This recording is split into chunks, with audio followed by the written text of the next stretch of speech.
estudiantes! So this week we're celebrating Cinco de Mayo, and for the first time ever, Chef Chonko and Senor Chonko are joining forces for the awesomest Cinco de Mayo celebration ever. Cinco de Mayo es un día de festival muy importante en los Estados Unidos y también en México. Originalmente era una celebración en México, pero muchos estadounidenses piensan que el 5 de mayo es el día de independencia en México, pero no es el día de independencia. Es una conmemoración de una victoria contra Francia en una batalla en México. Y otra cosa interesante, el 5 de mayo es más popular en los Estados Unidos que en México. Es más popular en los Estados Unidos porque muchas compañías como Corona, 2X, compañías de tequila, compañías de avocados, bueno, en español aguacates, han usado la celebración de 5 de mayo para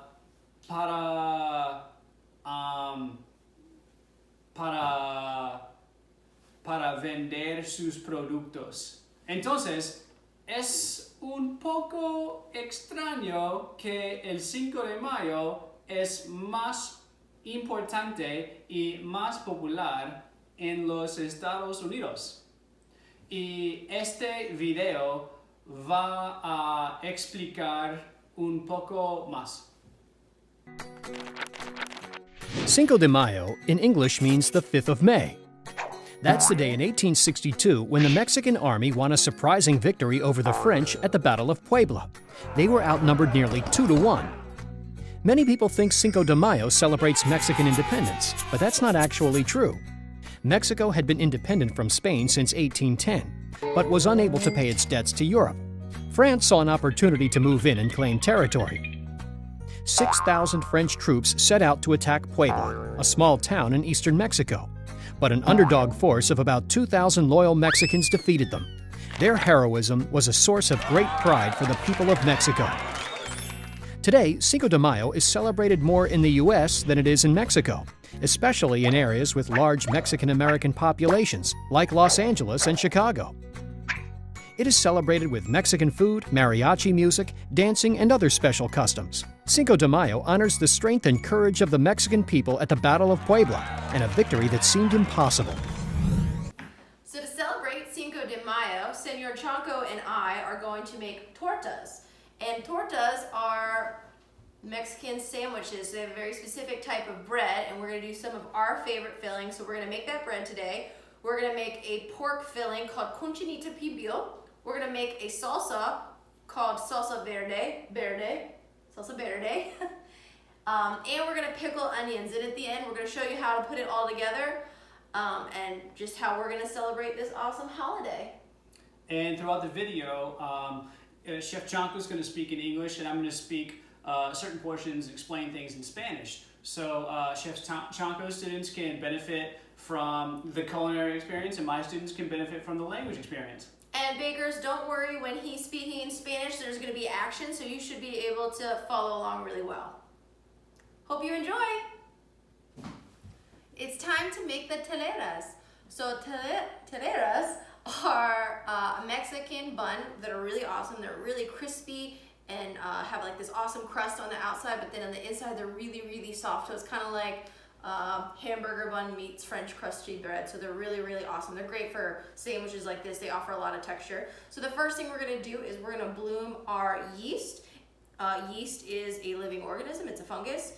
And it does really well with warm heats. This is instant yeast. You don't have to bloom it. I like to bloom it, especially because my yeast is old and I want to make sure it's working and it's still alive before I add all the other ingredients to it. So We're gonna add that yeast to some warm water. You never wanna get your water too hot. You're looking for 90 to 110 degrees.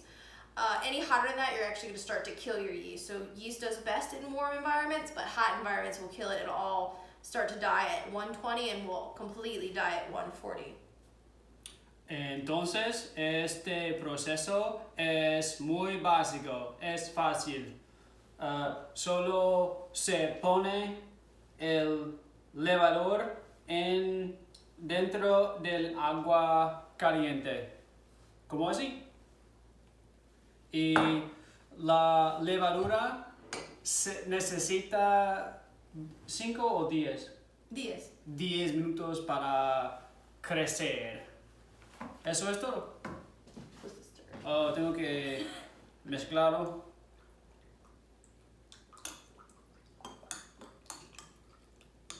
¿Está bien? Sí. Okay. Perfecto. Bueno, la levadura está activada. ¿Está bien? ¿Está buena? Entonces vamos a formar la masa. Primero necesitamos los ingredientes. Primero la levadura. Segundo, harina. Tercero, una mezcla de mantequilla y miel. La mezcla está un poco caliente, un poco. Y finalmente, sal. Sal. Primero se pone la levadura, la sal. Sí. Primero la sal. Ok. Entonces se pone la sal dentro de la harina. ¿Y se mezcla? Sí. Eso, se mezcla. So you want to put the salt in before and you want to mix that together. Salt in high concentrations can actually kill your yeast. Remember, it is alive. So salt in high concentrations will kill it. So we want to kind of get it mixed in throughout so we never have a lot of salt coming in contact with our yeast. Segundo, se pone el líquido con la levadura. Todos. Okay. Entonces, se forma una depresión en la harina y se pone el resto de los ingredientes.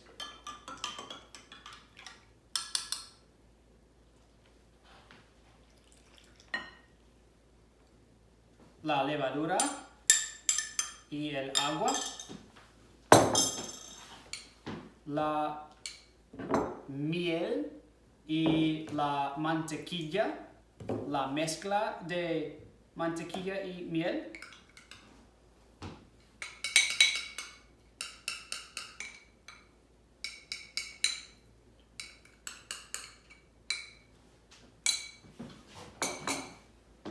Eso es todo. Entonces, esta es una masa. Y necesita amasar la masa. So by kneading our dough, what's going to happen is we're going to form gluten. And gluten's this really big buzzword right now. A lot of people are trying to not eat gluten, but most people don't actually know what gluten is. So wheat flour has two different proteins called glutenin and gliadin. And when you add liquid and some sort of agitation, like Senor Chonko is kneading right now, they start to form this protein structure called gluten. And it works very similarly to a rubber band. The more you knead it, the stretchier it can get. And that's what gives bread its characteristic chew. Now, gluten is also kind of like a muscle. So just like with our muscles, the more we work them, the stronger they get. The more we work this dough, the stronger that gluten is going to get. So if you were making a cake, you would not want a lot of gluten, so you would want to mix it for a very small amount of time. For a bread, we actually want a lot of gluten because that's what's going to give it that really awesome chew that we love about bread. So we're going to knead this dough for a pretty long time. We do have a little bit of extra flour, so as soon as it's mixed, we can give it a quick touch and see if it's still a little sticky, and it is. So we're going to add a little bit more flour, not all of it. And the amount of flour you need to add to your dough often depends on the humidity of your environment. Throughout the world, everyone has different humidities and everybody's house is different, and it's been pretty humid lately. So it's nice to not add all of your flour to most doughs and kind of see what the texture is like. So Senor Chonko, you can go ahead and stop and kind of clean it off with your fingers and wash your hands. And then we can turn it out onto our surface and really start to knead it, and we'll show you that technique here in a second. Okay, so as you can see, the dough is kind of shaggy right now. So we're gonna really knead this thing to really get lots of gluten worked up. So I'm gonna pick up my dough and I'm gonna put just a little bit of flour on my surface. I don't want a lot. So how we do that is we take our flour and we kind of shake it across, not down, and we get a much more even spread than if I try to like just drop it down on the table. And then I'm gonna knead it with my hands, and Senor Chonko is gonna explain. Para amasar la masa se usa esta parte de la mano para presionar la masa. Segundo, se gira un poco la masa y finalmente se usa los dedos para revolver la masa encima de sí misma.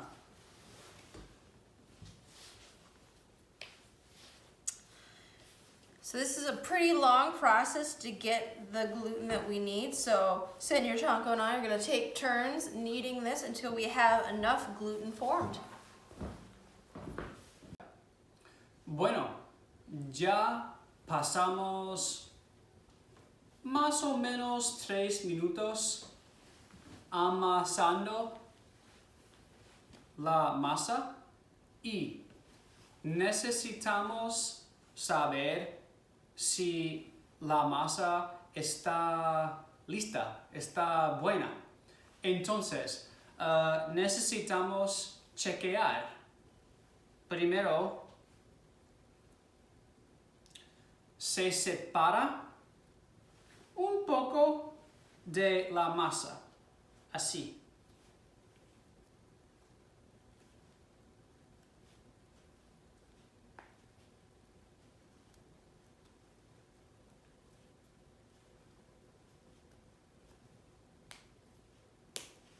Okay.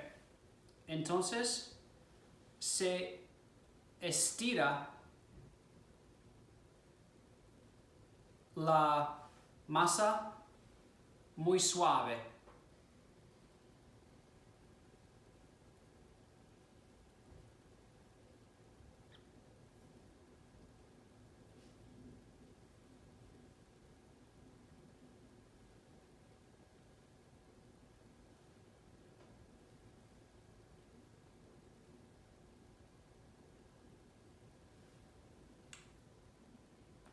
Bueno, necesitamos ver por la masa. Si podemos ver por la masa como una ventana, la masa está lista. Y sí, yo puedo ver la luz por la masa. Entonces, la masa está lista. Si la masa no está lista, la masa se romperá y no está lista. Pero sí, esta sí está lista. Okay, so we have enough gluten in our dough. Senor Chonko did the window pane test and we have the right amount of gluten. So it's now on to our next step, which is called bulk fermentation. So I'm going to show you how we're going to set that up first, and then I'm going to explain it. So first I'm just going to get a little bit of oil, just a little bit, in my bowl, and this is going to help prevent our dough from sticking. So it's just a very, very thin coat. You don't want any kind of pooling up at all anywhere. And then I'm going to take my dough, just do a couple more kneads just to make sure it's nice and tight and rounded. the prettier rounded shape you can get right now, the easier it's gonna see whether or not this is rising and how much it's risen.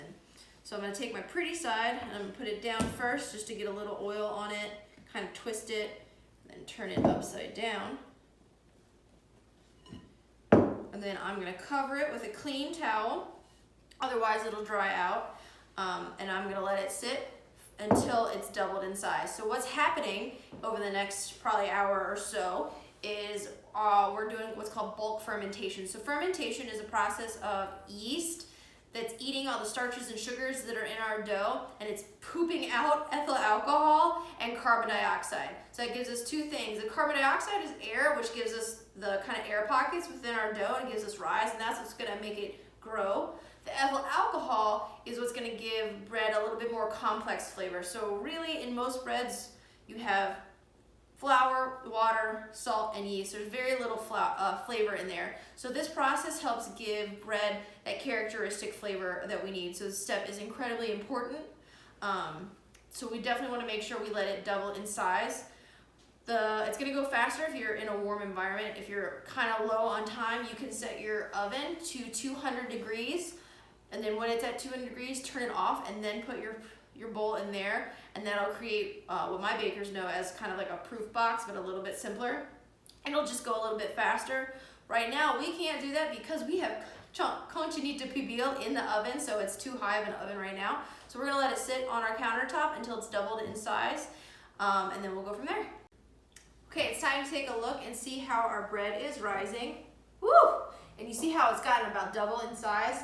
That means it is ready for our next step. Now, as our fermentation has happened, we've created some really irregular bubbles, and you might see them, but you'll definitely see them in my next step.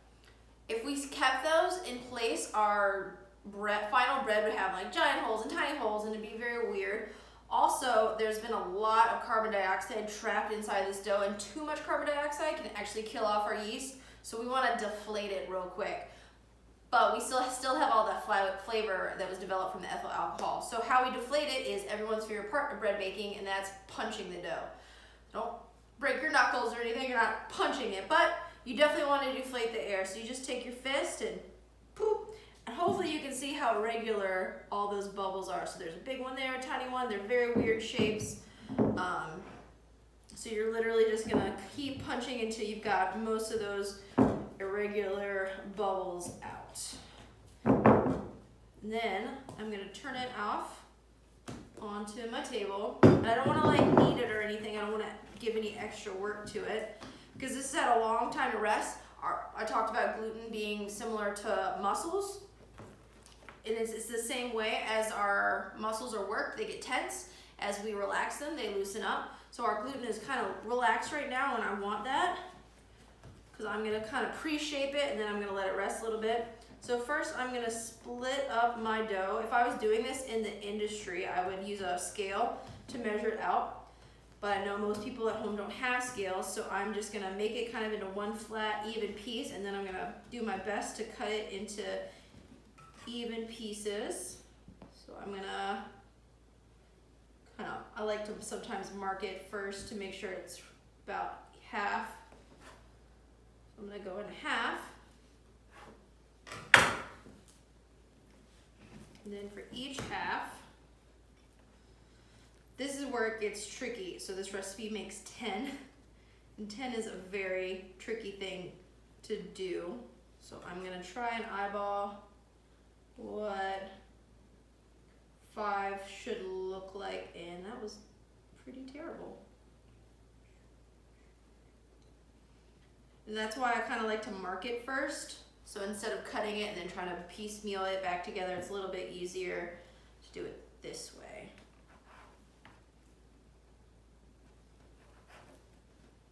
And if you wanted it to be a little easier, you could actually do these into 12s. So you would have done this in a half, and then each of those halves into 3 is a little bit simpler. But Senor Chonko and I have been tasting this Cochinita over here, and I know that we're gonna want a big sandwich. So cut that one into 5, and in a second I'll cut this one into 5. but I'm gonna go ahead and pre-shape it first. So what I'm gonna do is kind of look for which side is my prettiest side, and this one's my prettiest side. I'm gonna put it down on my surface, and then I'm gonna take the sides and tuck them in to the center, which is gonna start to form a circle. If I turn it over, it's nice and pretty. Now I wanna create some tension on that circle, so I'm gonna take my hand and I'm gonna make a duck shape. And I'm gonna be pushing pressure from right here and right here, kind of like trying to tuck the sides under, and then I'm gonna go with my hand. I'm pushing pretty hard, and that's what's gonna create that nice tension. So I want a nice even ball, and I'm gonna do that for all of them. As I go, I wanna make sure I'm putting them in order of what I've done. So we talked about that, like gluten needing to rest. For us to do our final shape, we need it to rest a little bit. So this is gonna be the first one I shape when we're done. So I'll do one more so you can see. Pull in on my sides. Then I'll turn it over. And then I take my hand and I cup it. And I kind of take my pinky and my thumb and help tuck that dough underneath. Decent amount of pressure, and the pressure's not down, it's like down and under. So it's not like I'm flattening it, it's like I'm pulling in with my hand. So just like that. And I'm gonna do the same thing for the rest of them, and then they're gonna rest for about 5 minutes, and I'm gonna do this one first when I'm ready to shape them. Okay, so our little dough balls have been resting for about 5 minutes. It doesn't take very long. So I'm gonna start with this one, because that's the first one I started with.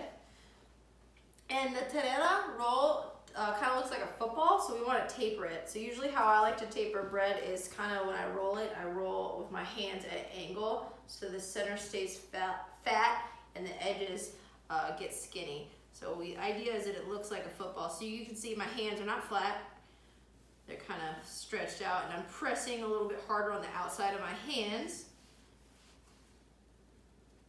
to create kind of a football, just like that. And when you rolled your roll, you kind of have a little bit of a seam at the bottom. So you just kind of want to make sure that you find that seam here, which is here, and make sure that that is on the bottom of your roll. Just like that. And then we're gonna get it in our pan. I'll do another one.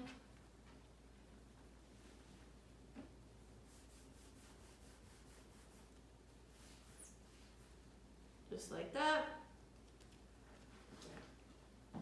I'm gonna shape all of them, and then I'm gonna cover them back with my towel, and I'm gonna let them rise till they're nice and poofy, almost doubled in size, and then we'll go from there. All right, so our rolls have got nice and poofy, so I'm gonna go ahead and egg wash them. So in my bowl, I have a whole egg and a little splash of water, and I'm just gonna beat that. And what this is gonna do is gonna help make this really pretty kind of golden crust on the top of our rolls. So it's just gonna make it even more delectable looking. Just wanna beat that together. And then with a pastry brush, I'm gonna brush just a thin coat over the top. And then as the egg cooks, it's gonna get so nice and pretty and golden brown. Like that. I'm gonna do that for all of my rolls. And then I'm gonna slash some lines.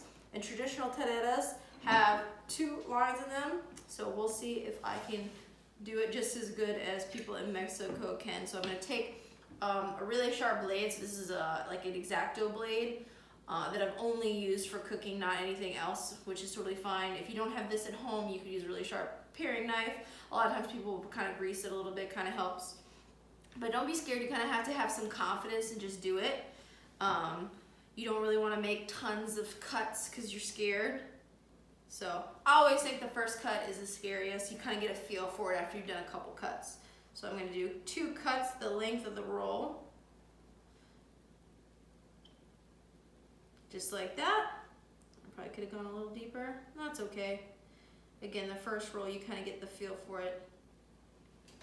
And I have used this blade a little bit, so it's gotten a little dull. And again, that's all right.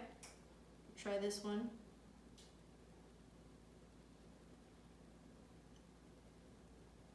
to go the length of the roll. Just like that.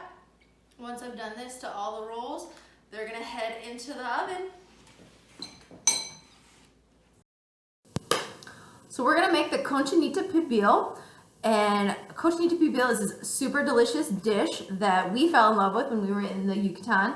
And Cochinita means baby pig, and Pibil is a style of cooking where it's wrapped in banana leaves and slow roasted for a really long time and really flavorful marinade. Sometimes it's even put underground and cooked with a fire underneath the ground, which is crazy. We're not doing that today. We're gonna do it in our oven because we don't really want to dig a hole in our yard. But that's what the dish is. Senor Chonko, would you tell us a little bit about the Yucatan Peninsula? Claro que sí. La península yucateca está en la parte caribeña de México, está en la parte sureste del país de México y es una zona muy tropical, hace mucho calor. Y en esta parte de México se usa un ingrediente muy popular, los recados. Wonderful. So, like Senor Chonko said, it's really popular to use different kinds of pastes in cuisine. So this is the one that's typically used for Cochinita Pibil, and this is recado rojo. See? Muy bien. So as you can see, it is a red paste, kind of. Oh, maybe that side. Yeah, you can see it there. These actually we bought on our vacation to the Yucatan. This is recado verde, recado marron. See, marron. Sí. Sí. And Café. Café. Café o marrón. Sí. And this is recado negro. So they all have different kind of flavor things in them. The most common, and that you can actually get this here in the United States, it's called Achiote Paste. You'll see it in the grocery store. So the bright red color comes from annatto seeds. And annatto seeds provide this really kind of earthy flavor, which is cool because we kind of get some of that earthiness when you cook it underneath the ground, and we're not going to do that. So we're still going to get some of that earthiness today. It gives some pepperiness and a little bit of bitter and sometimes some kind of floral notes. But it helps really make a really complex dish. So it also just or with the annatto seeds, you're also going to have some cumin in here, which is really common, especially in Tex-Mex cuisine. Pepper, coriander, or we might call cilantro here, oregano, very common in a lot of Mexican cuisine to use oregano, cloves, and garlic. So in this little flavor packet, there's just like all kinds of awesome goodness. So we actually bought all of these pastes when we were in Mexico. So you go kind of like to your farmer's market, and then there's just like a guy, and he makes all these really awesome flavor pastes. So very quickly and very easily, you can have these really flavorful dishes because these are already made for you. It's a really awesome way to cook. We are going to use the red one today, and it's very special because this is our last red one from Mexico that we're going to use today. Also, the annatto seeds in this, to give that color, is often used as a food coloring in small amounts because it's in a lot of big quantities. It's flavorful, but in small quantities, it still has a ton of color. And we actually got annatto seed tattoos when we were on vacation in Peru, right? So annatto grows from Mexico all the way down to Brazil. So when we were in Peru, one of our tour guides gave us some. Y Colombia también. See? And you did your nails in Colombia with the annatto seeds. But you can buy achiote paste in the supermarket, in a lot of Hispanic supermarkets for sure, but you can also get it in grocery stores. This is one I just got from Kroger, which I've never done before, but it smells the same, and that's from outside the packet, so that's really cool. But you can also get, basically it'll look like a brick paste like this. En español, muchos de los ingredientes son similares. Por ejemplo, este paquete se puede comprar a supermercados o mercados como Kroger o como Food Lion. Otras cosas. Cilantro en inglés, también en español cilantro, oregano, chef Chonko dijo oregano, en español es oregano, entonces es muy similar. Mi esposa dijo cumin, en español es comino, es muy similar. No tenemos los paquetes de México aquí en Chesterfield, pero... Sí. ¿Oh, sí? Sí. ¿Dónde? In Hispanic supermarkets. ¿Oh, sí? But I've only seen the red. Ajá, solo este. El negro es el sabor más fuerte. Ajá. Y Muy caliente. Sí, picante. Sí, es muy picante. El negro es muy picante. El verde es es lo más fresco. Es menos fuerte. Ajá. Y en el centro, en el medio, son el recado rojo y el recado marrón. So the other part that's really important to Cochinita Pibil is called sour orange or sometimes bitter orange. And it looks very similar to our oranges. By the way, this is not one. This is just a regular navel orange. But it's got a much bumpier skin and it's not as sweet. It's kind of like in between a lime and an orange. So it has those orange flavors, but it's also got some sourness. It's very hard to find in the United States. Some places that have really high Hispanic communities, you can find sour orange. And sometimes you can find bottled sour orange juice, which we've been able to do in the past. Senor Chonko was looking for some, and I'm pretty sure we used it all because we love it so much.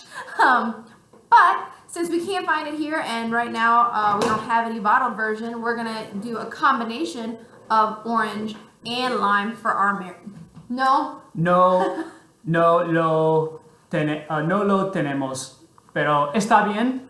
Vamos a hacer otra versión de la salsa de, ¿cómo se dice? Naranja ácida o agria.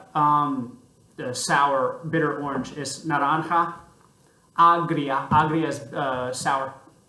Right, so we're gonna make lime and orange, and that's gonna be very, very similar to our sour orange. So let's make our marinade.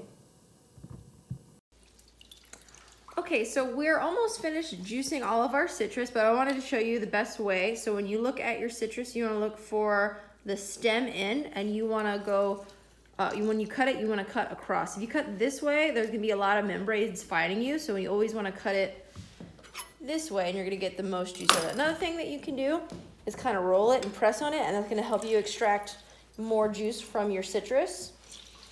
Another thing a lot of people do is they will microwave that. We don't usually do that in the industry just because it's a little time consuming, and not all kitchens have microwaves in it. But, oops, excuse me. Doing this can help. And then again, I find my stem and I'm gonna cut perpendicular to that line. So you can see all these little membrane segments. If we had cut the opposite way, we would have been fighting against them, so it's gonna be a lot easier. We have these citrus juicers that are handheld and they work really, really well. So you just put it upside down, the cut side down, and then you just squeeze it and all that juice comes out. And it's really easy. If you don't have something like that, your hands always work really, really well. So you can just get your hand in there. And if this was a lemon or an orange or usually limes don't have too many seeds in them, but you want to have your hand underneath to catch those seeds. If you're using a citrus that has a lot of seeds in it.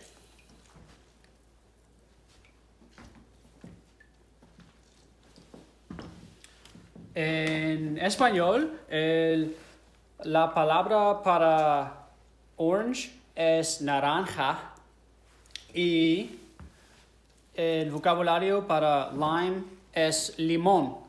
Sí, limón es muy similar a lemon en inglés, pero no existe el vocabulario para lemon en español.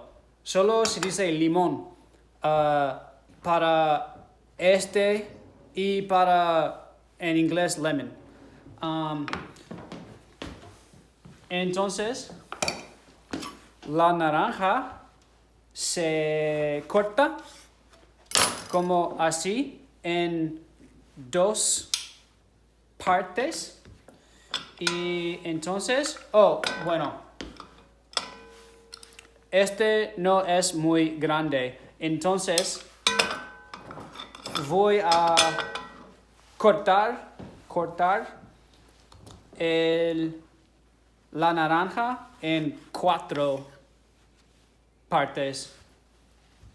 1, 2, 3, 4. Y entonces se presiona para extraer, para producir el jugo. Es jugo, muy similar en inglés, juice. Es jugo. Ok. Jugo de naranja. 1.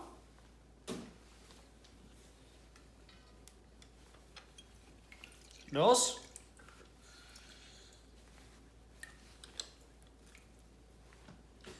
Y si no tienes esta máquina a la casa, no importa. Se puede usar las manos para presionar la naranja, así.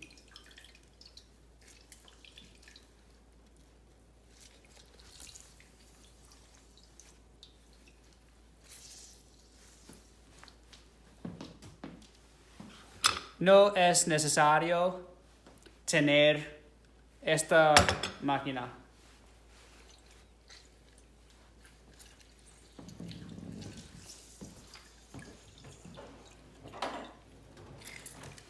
Ok. Y tengo un limón aquí. Es más difícil presionar el limón. Y por eso se puede usar un tenedor para ayudar.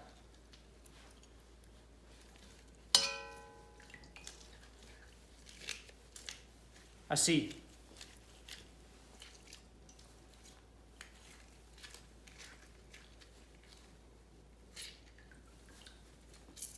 Y así es.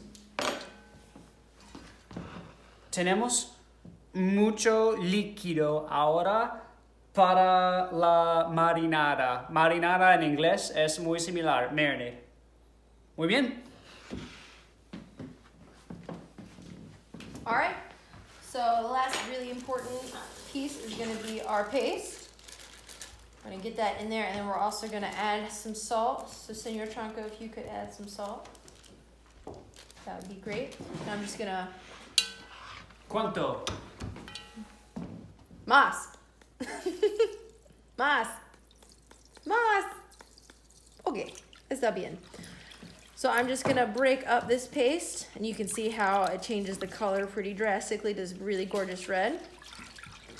And that's gonna be it. As soon as I get all these chunks broken up, that's gonna be it for our marinade.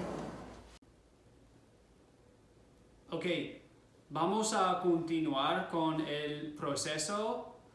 Necesitamos preparar la carne para la cacerola. En español, esta es una cacerola, como casserole en inglés, pero es diferente. Es una cacerola. En la cacerola tenemos la marinada con el jugo de naranja y el jugo de limón y la sal, y necesitamos preparar la carne para poner en la marinada. Primero, este carne es parte de un cerdo. Cerdo. Y es esta parte de un cerdo. Es parte de la pierna frontera. Bueno, hay un hueso en esta pieza de cerdo, entonces necesitamos cortar la carne en pedazos así, más o menos. No es complicado.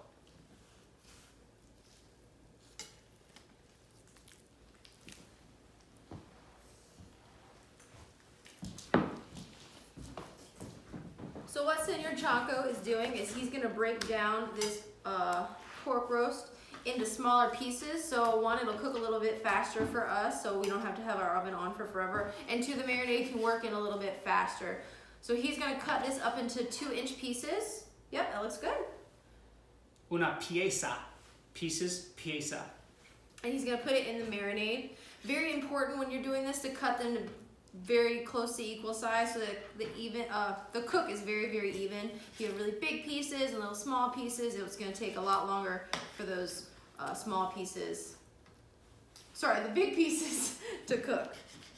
So this process that we're doing is almost braising. So braising is a combination method where you use dry heat and wet heat. So usually for braising, you would sear off the meat in a dry heat, and then you would do a low, slow heat similar to what we're doing. So this is like half braising because we're not searing the meat. You could sear the meat, but it's definitely not important to this process. If we were doing it super traditionally, we would have taken this entire roast, we would have marinated in the marinade we already made, and then we would wrap the whole piece of meat in banana leaves. What you can do, banana leaves aren't super easy to find. A lot of Hispanic and international markets in our area do sell them. But Senor Chonko and I are trying not to go to too many grocery stores right now with the fun stuff happening out there. So we're trying to limit our exposure as much as we can, so we're working around it. But the banana leaves, they definitely do impart some kind of earthy flavor, some vegetal flavor, and can definitely help, especially when they do it underground, can help retain some moisture. So Senor Chonko is gonna keep going until he's got all of this pork cut up, and we are definitely not gonna get rid of this bone. So if you've watched my stock video, I showed you how to make chicken stock and shrimp stock. Well, you can absolutely make pork stock, and this is the South, so we cook with pork all the time, especially in Casa del Chonko. We are always cooking with pork. So we like to keep pork stock on hand, so we're definitely gonna save that bone, put it in the freezer until we have enough bones to make a pork stock later.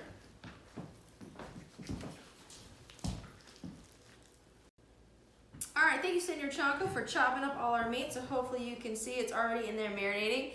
In an awesome world, we would go ahead and marinate this for a couple hours, maybe even overnight. But Senor Chonko and I are hungry, so we're gonna go ahead and go in with this now. It's gonna be okay because we're actually gonna end up shredding this meat, so all the sauce that's in there is gonna be all mixed together.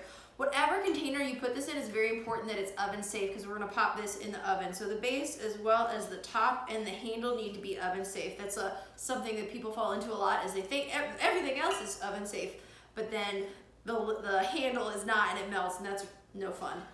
So you need to make sure it's oven safe, and you do need to make sure that you have something that has a lid. If we were to bake this without a lid, the top of our pork is gonna really dry out, and that's not what we want. We want this to have a very, very slow cook. But we also want it to have a really moist heat, otherwise it'll dry out, and we don't really want that. So we want to make sure we have a lid. And now this is going to go in the oven for a very long time, and it's going to get really, really tender, and it's going to be super, super flavorful, and we'll show you what that looks like in a couple hours.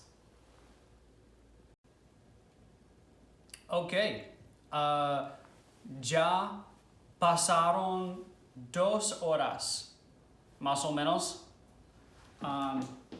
en el horno, y la cochinita pibil ya está lista.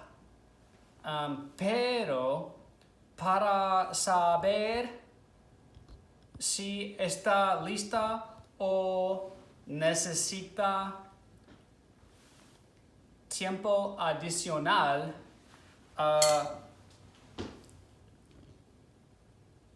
se necesita probar la carne con 2 tenedores. Si la carne se separa, está lista. Entonces, mira, se separa fácilmente. Mira.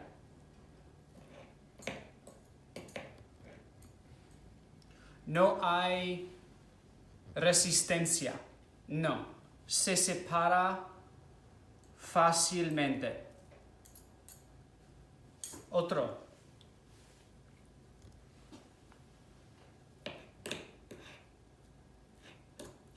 Sí. No hay resistencia. Está lista. Entonces, vamos a separarse toda la carne igual que este. Ahora toda la Cochinita Pibil está separada en pedazos pequeños y ahora vamos a poner algo de líquido encima de la Cochinita Pibil.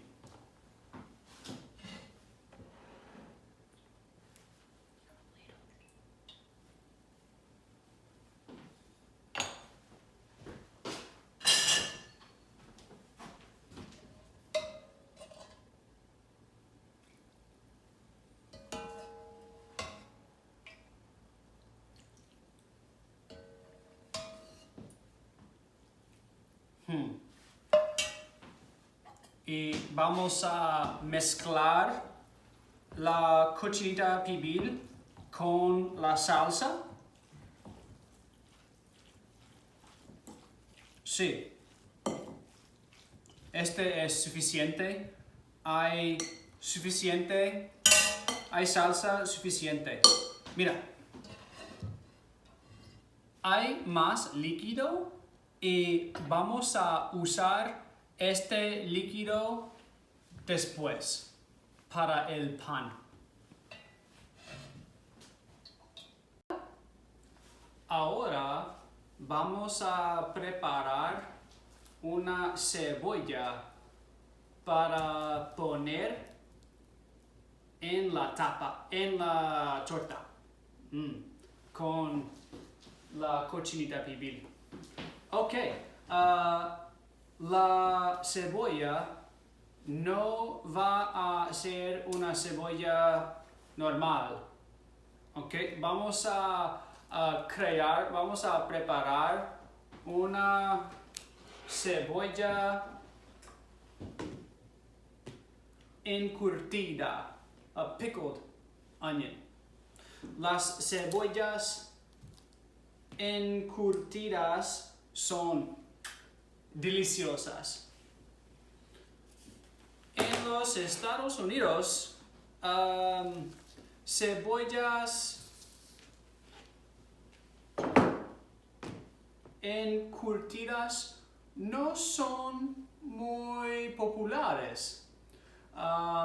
Pero en restaurantes mexicanos, sí. En México sí. La cebolla encurtida es muy popular, especialmente con tacos o con tortas.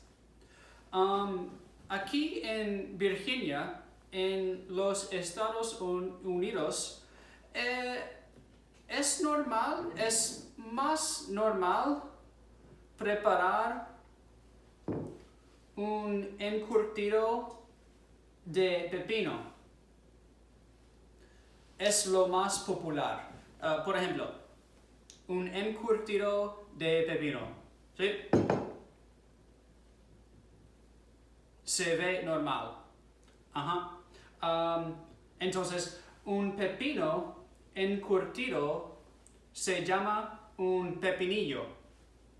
Este es pepinillos. Pero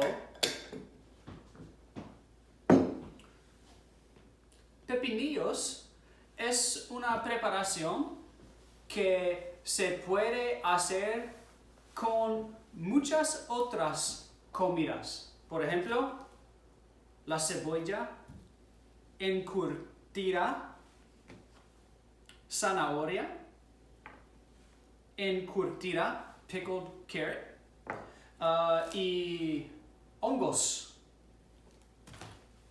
encurtidos son muy populares. Oh, en Asia, el encurtido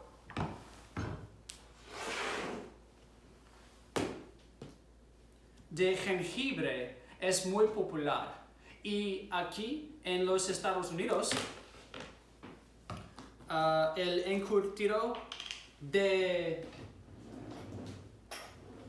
jengibre también es muy popular con el sushi. Mira,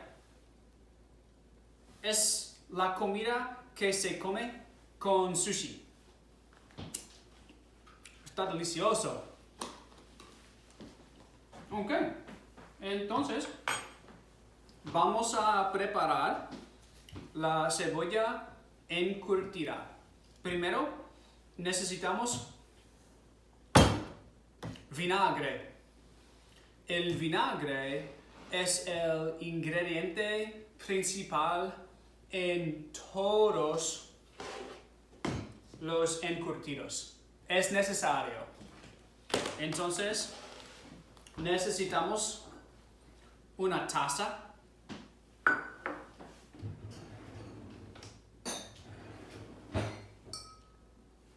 es una taza. Bueno, este es un vaso, esta es una taza y también esta es una taza. Entonces necesitamos una taza de vinagre.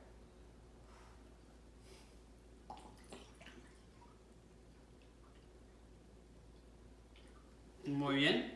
Se pone la taza de vinagre en una olla. Es una olla. Mira. Olla.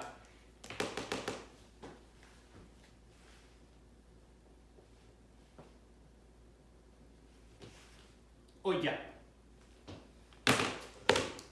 Okay. Segundo, necesitamos 3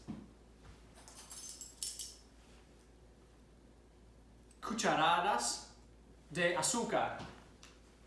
Es azúcar. Sugar, es obvio. Azúcar.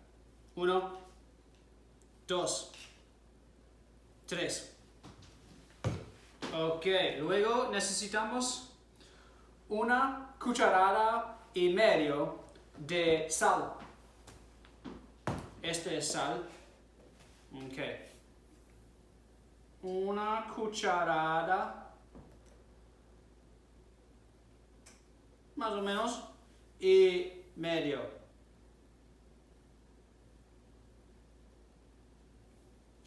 Más o menos. Un poco demasiado. Un poco mucho. Y yo voy a poner orégano, porque orégano es muy popular en México. Entonces voy a poner algo de orégano. ¿Está bien? ¿O más? Más. ¿Más? Sí. ¿Está bien? Sí. Ok. Entonces se pone el vinagre, la vinagreta, para hervir. Ahora la vinagreta está lista, está hirviendo, está muy caliente. Necesito preparar la cebolla. Primero se corta esta parte. la parte más arriba. Así. Segundo, se pone esta parte boca abajo y se corta la cebolla de en medio. Tienes que quitar la piel de la cebolla.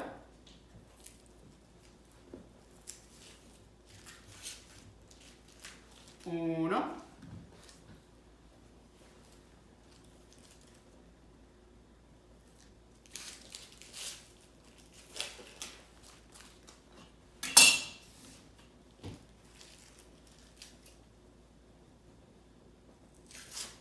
Dos. Y entonces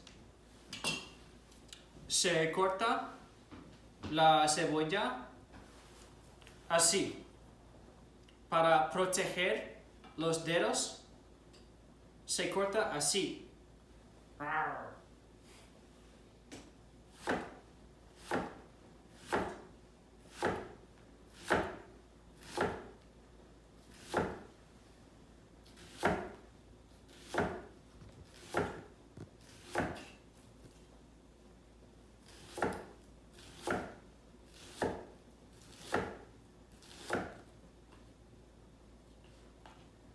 Entonces, se vuelve la cebolla así.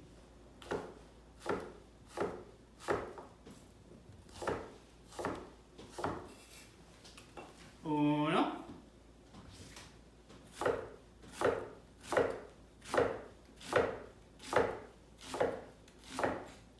No se mueve la cebolla, no. Se mueve la mano.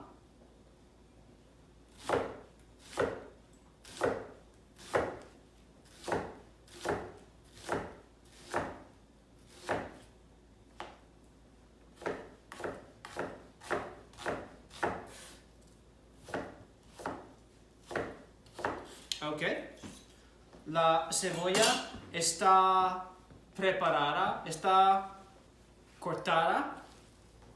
Voy a poner la cebolla aquí.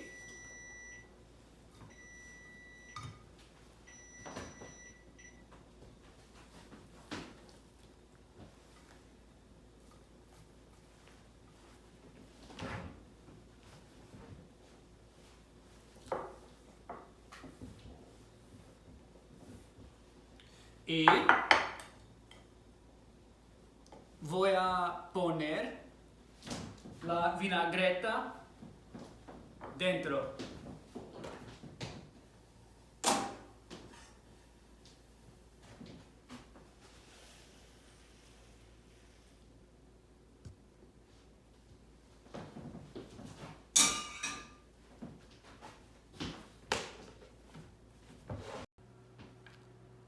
Ahora vamos a preparar una salsa. En español, salsa no solo es salsa con chips con salsa. Salsa es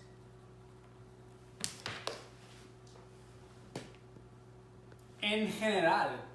Hay salsa de tomate con pasta o con pizza. Hay salsa de todos tipos. En este video vamos a preparar una salsa diferente. Una salsa de tomatillos. Tomatillos no son muy típicos en los Estados Unidos, pero son muy populares en México. Los tomatillos se usan para preparar salsa verde, como enchiladas verdes o pollo verde o salsa verde. Salsa verde es salsa de tomatillo. El tomatillo es similar al tomato normal, ¿sí? Se ve más o menos como un tomato, pero es verde. Pero el sabor es diferente que un tomate. Es como un tomate y un limón. Es como la combinación. Me encantan los tomatillos. Son fantásticos.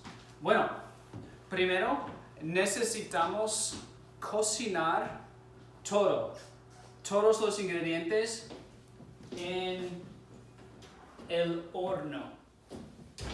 Entonces, tenemos 2 jalapeños, tenemos muchos tomatillos y tenemos ajo. Ajo es... No es ajo. ¿No es ajo? No, es cebolla. Ah, es cebolla. Sí. Oh, lo siento. Es cebolla.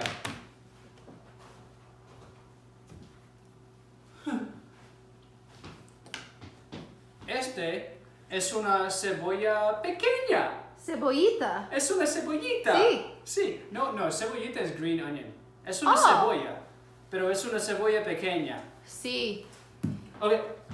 Bueno, no necesitamos cortar la cebolla. No necesitamos cortar el jalapeño. Pero el tomatillo no se ve así en la forma natural. Se ve así. Tiene una piel. Es un poco diferente, es un poco extraño. Pero tienes que pelar. Tienes que remover, quitar la piel. Así. Fácil. Así. Es fácil. 1, 2, 3, 4. Senor Chonko, is it important to wash them after you've peeled them? No, ¿sí? Ok, sí. Bueno, voy a lavarlo. Luego. You'll notice if you peel the tomatillo that it's got like a sticky residue and you want to peel that off. So Senor Chonko, set those aside and I'll wash them for him while he continues the rest. Solo se necesita cortar el tomatillo. Así. Y ya. Entonces voy a cortar todos los tomatillos y voy a ponerlos en el horno para cocinar.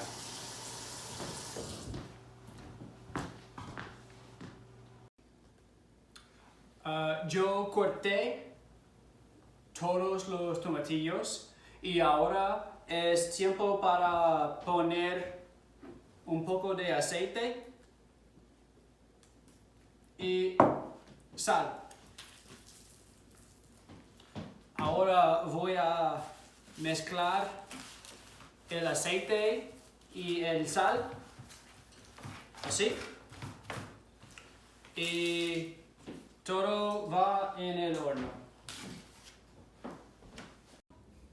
Ahora los tomatillos, los jalapeños y las cebollas están listas, están cocidas y voy a continuar preparando la salsa verde, la salsa de tomatillos. El proceso es fácil. Voy a poner todo en un batidor y voy a batir todo. Y eso es todo. Entonces voy a poner un poco de cilantro, como así. Ok, más o menos. Okay. Voy a remover, voy a sacar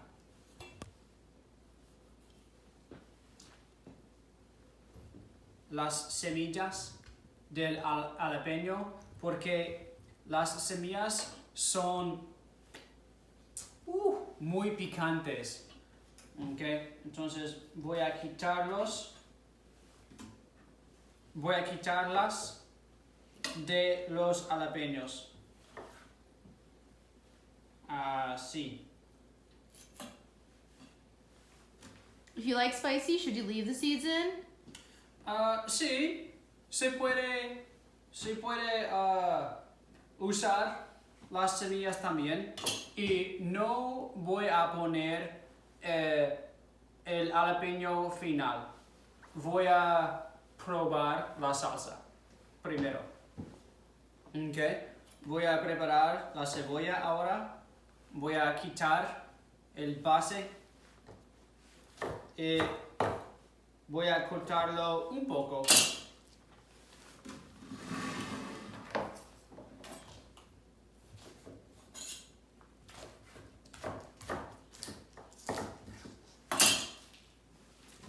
Okay.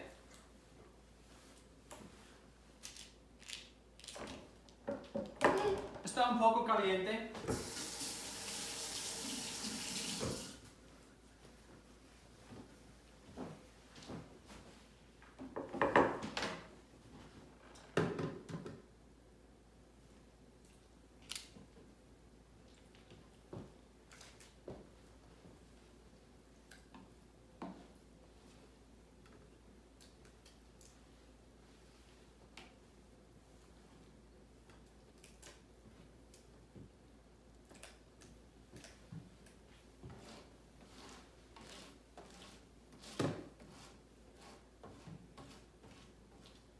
Quiero usar todo del tomatillo. Okay. Bueno, voy a continuar con estos tomatillos y voy a batir la salsa y ya. Yo batí la salsa de tomatillo y cuando la probé, necesitaba azúcar, mucho azúcar, como 3 o 4 cucharadas de azúcar. Y también necesitaba un poco más de sal. Pero con los tomatillos y con los tomates normalmente se necesita azúcar. Okay, so our bread came out of the oven and this is the color we're looking for, nice and pretty and dark and golden. If you're ever worried about bread, whether or not it's done, you can always take its internal temperature with the thermometer. So for this bread, we're looking for 190 degrees and it's nice and soft and fluffy on the inside. It's actually my first attempt at a Teleras, so it's not quite as crispy on the outside as I would have liked. But we're all in this culinary journey together and there's tons of baked goods all over the country that I still haven't made yet. So I think for round one, I did pretty good. Nice job. Thanks. So Senor Chonko is going to talk about how we're going to assemble our sandwiches.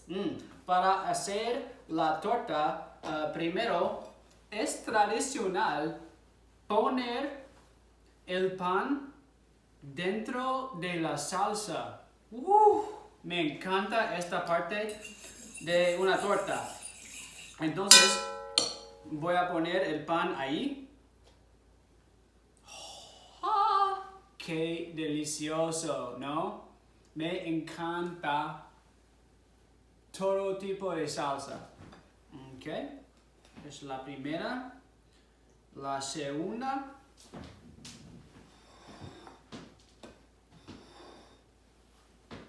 You go ahead. El segundo va la carne.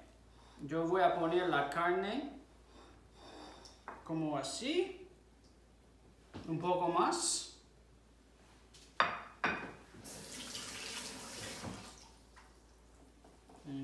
Un poco más. Mucho más? Ok, esto es suficiente. Entonces se puede seleccionar los otros ingredientes que quieres. Para mí, yo quiero todo. Entonces voy a poner el encurtido de cebolla.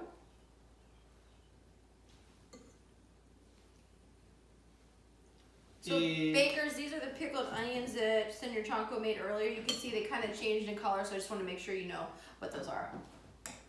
Un poco de cebollita.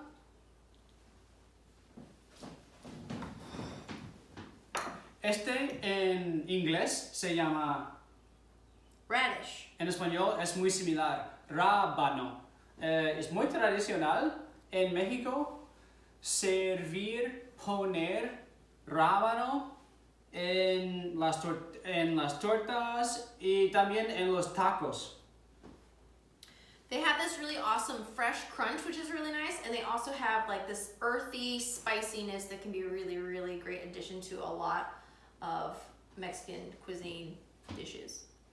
Un poco de cilantro para mí. Y esta es la salsa de tomatillo.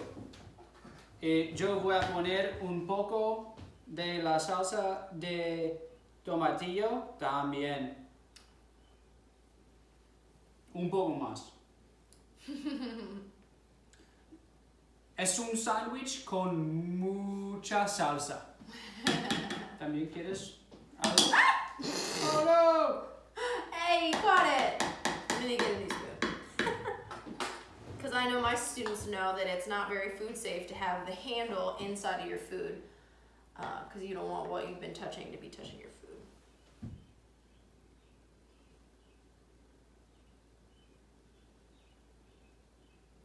So we're gonna eat this thing or what, Senor Chonko? Okay. I did not have to tell him twice, did I, you guys?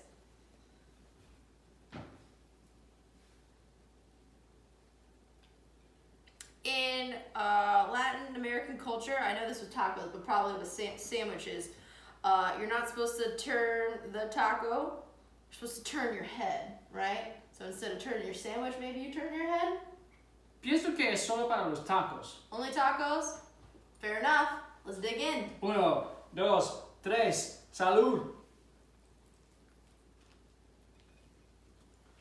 Oh my god, so good. That's the best sandwich. It's all over my face. Sí. Worth it. Okay. Feliz Feliz Cinco Cinco de de Mayo. Adios. Adiós.